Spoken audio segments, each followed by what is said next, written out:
और अब जो है वो आपके इमोशंस जो हैं उनके लिए काफ़ी ज़्यादा हाइटेंड हैं। लेकिन टेक अ ब्रीदर का कार्ड हमें ये बता रहा है कि आपको जल्दी नहीं करनी है और आपको फ़ैसला करने में, दूसरे के बारे में राय कायम करने में जल्दी नहीं करनी है। यही सब बात जो है वो हम टैरो के ज़रिए इसको फ़र्दर जो है वो देखते हैं कि ये कैसे डेवलप हो रही है।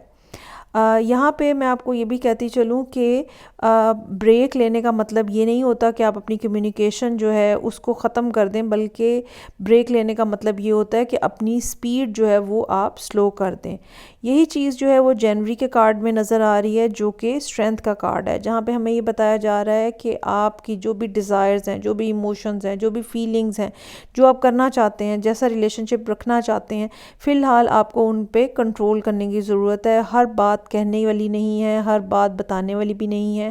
और चीज़ों